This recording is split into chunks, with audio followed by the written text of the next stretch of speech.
Hello, I'm Steve Shaw, National Coordinator of Football Officials and Secretary Rules Editor for the NCAA. And today we're continuing our series of media videos for the 2022 season, and we're going to be focused on game action from Week 4. Now, it was another exciting week of college football, and scoring is up for the year. We're averaging 56.4 points per game, and that's up 1.3 points per game over last year. And that may be one of the reasons why our game time is up over last year. We're averaging 3 minutes more this year in our game time, 3 hours and 21 minutes. It's creeping down, but it's something we're going to keep an eye on. And finally, targeting. We've had 63 targeting fouls enforced in FBS, and that's one in about every 5 games. So that is staying very consistent for the season. But we had 2 players earn their second targeting foul for this year, and that's significant because if that player gets a third, then they're disqualified for their entire next game. So hopefully they'll work to change their behavior. So with that, let's get on into some plays. Our first play this week is really a discussion about technology. Now, by rule, players are prohibited from being equipped with any electronic or other signaling device for the purposes of communicating with any source.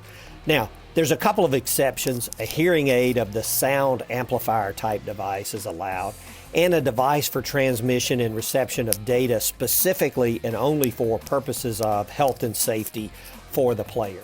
But we see here a player wearing an Apple Watch, and this is not allowed by rule. Now, the crew did a good job. They asked the player to remove the watch, and he did, but it's not allowed for 2 reasons. Number one, for safety of the player and their opponents. But number 2, and most importantly, these new watches can send and receive messages, and not that the team or player even considered it, but they could be used to signal in plays or information to players electronically on the field. So these will not be allowed. I'm sure our rules committee will have a great discussion about this technology in the offseason, but for now, these are not legal. Play 2, the offense is backed up in their own territory, and the quarterback takes the snap, drops back, and he's under heavy pressure.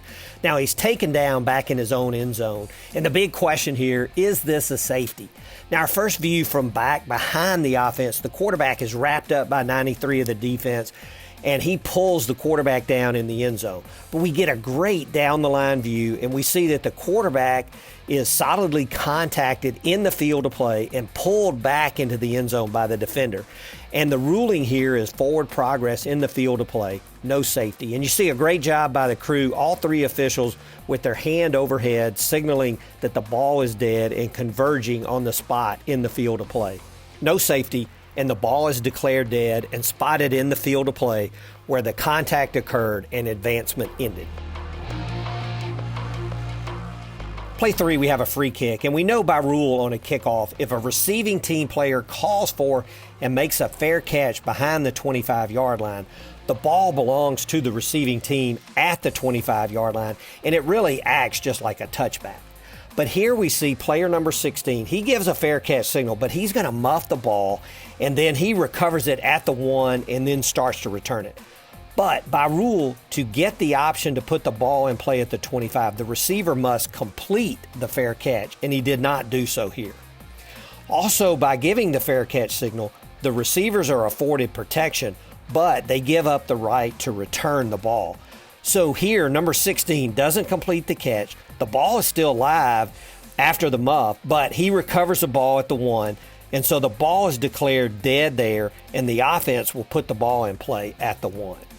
Now, a point of note, if the receiver had given a fair catch signal and muffed the ball, but the ball was recovered in the end zone, then it would be a touchback, and they would put the ball in play at the 25-yard line. Play 4, we're going to talk about a couple things. But first, the offense throws a pass over the middle, and we get a big hit by number 28, the safety for the defense. Now, it's a big hit that separates the ball from the receiver. But as we go back and take a look, we see that the defender, he gets his head to the side and he leads with the shoulder, and the contact is into the shoulder area of the receiver. So it's a big hit, but it's clearly not targeting. So good job by the defender. Now, initially, the receiver, number 1, is down, and the officiating crew declares an injury timeout for number 1. The trainers come out to check on him, but he pops up and heads back to the sideline, and the offense takes a timeout. Now, after the timeout, number one tries to go back in the game, but anytime a player is injured and the officials take an injury timeout, he must sit out one play, and you cannot buy the player back in with a timeout. Now, if we have a helmet off or an equipment issue, you can take a timeout and buy the player back in, but after an injury timeout, the player must sit out one play and can only re-enter when approved by professional medical personnel. Play 5, the offense has 1st and 10 at the plus 35, and TV has inserted an unofficial blue line that helps us note the line of scrimmage. The quarterback's going to roll to the right, and as he approaches the line, he throws a pass downfield that is incomplete.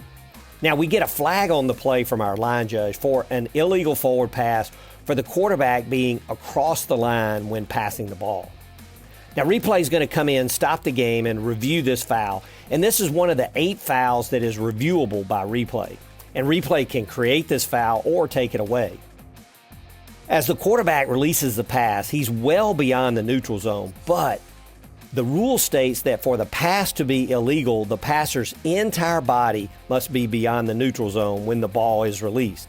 And as we see, the QB's back right foot is not beyond the neutral zone, so replay is going to overturn this call on the field, and this becomes a legal forward pass that is incomplete. Good job, replay. Our last play this week, the offense has a 2nd and goal just outside the 1-yard line, and they throw a pass to number 9 coming out of the backfield, and it's complete for a touchdown.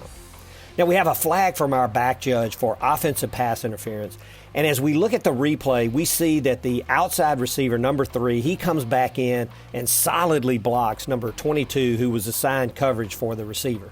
Now, the crew comes together to discuss the play, and they determine that the pass did not cross the line.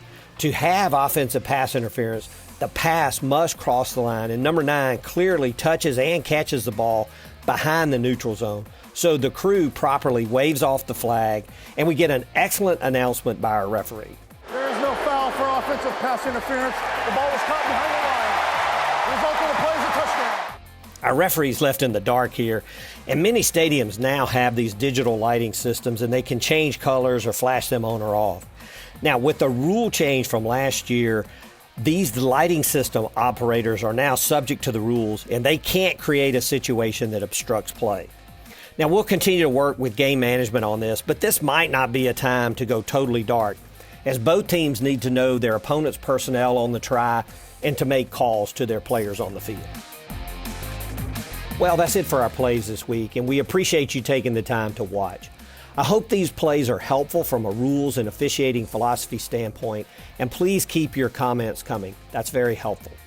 Now, best of luck to all this week, and a prayer goes out for all those dealing with Hurricane Ian. Please stay safe and healthy.